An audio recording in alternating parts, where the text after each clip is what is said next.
Friends, Happy New Year to you. It's early January. It's kind of cold, crisp, and cloudy outside.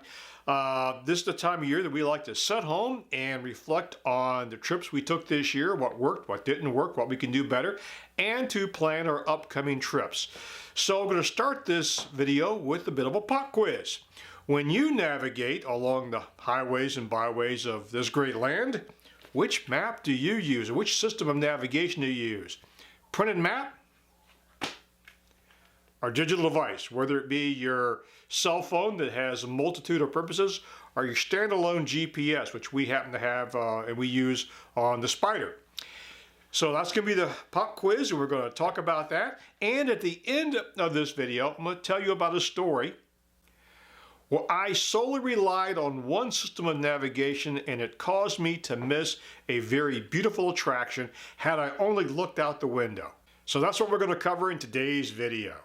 Once upon a time, if you wanted to hit the highway and you didn't know where you were going, your only option was either asking directions, which you know us guys don't like to do, or relying on paper maps. Digital navigation didn't exist, and it wasn't even thought of in the early days of road travel.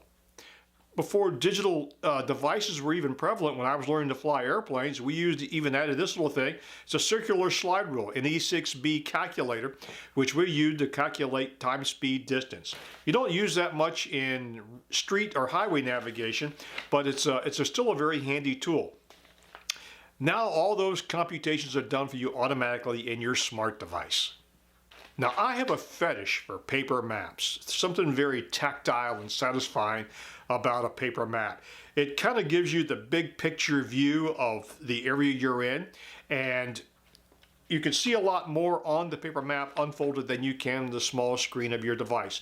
This is great for when you're going down the highway to keep track of where you want to be, but for actually planning the trip, I like to use large maps. Sometimes I'll use Google Maps on my large screen computer at my desk, but I still like the paper maps.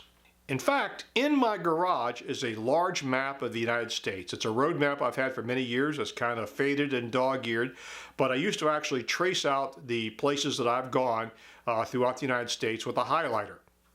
And above it I have one of my favorite quotes from John Muir. Now here's a bit of trivia that you probably don't know unless you have a background in land navigation. Most maps are oriented with north being up. Now that's geographic north, not the direction that your magnetic compass points to, which is the magnetic North Pole. And no, they're not the same. The magnetic North Pole is significant distance from the geographic North Pole. In fact, if in our area in Eastern Virginia, our magnetic north variation is 11 degrees different. And the magnetic North Pole is actually moving. When I first started flying airplanes back in the early 70s, the magnetic variation in this area was just 7 degrees. So if you look at most land navigation maps that has a compass orientation, you will probably find two North Poles, or two norths. One being the geographic north, and the other one being pointing to the magnetic North Pole, because that's the way your compass is going to point.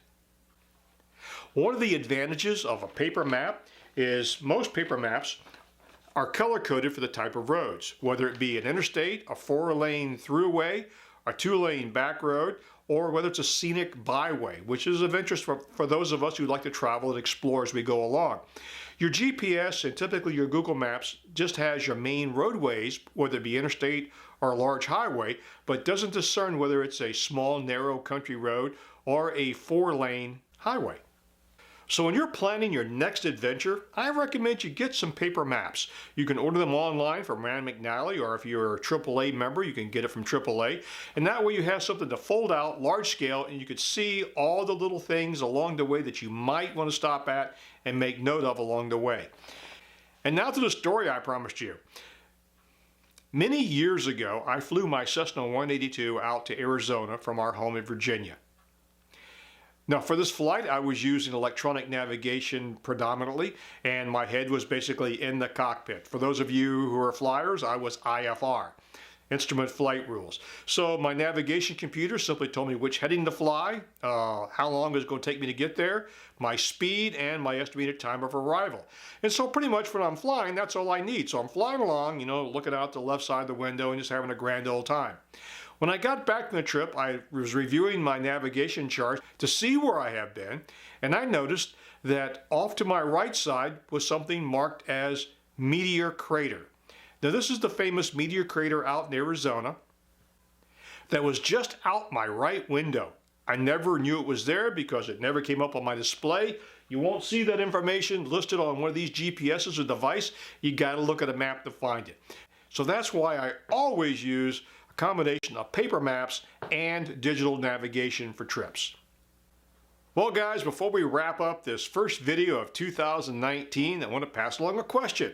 Which system of navigation do you prefer to use? Paper maps? Digital? Both? Or are you just one of those kind of guys that goes, we'll go that way and wing it? So let me know in the comments below. And as always, thanks for watching, and we'll take care, and we'll see you on the road here in 2019.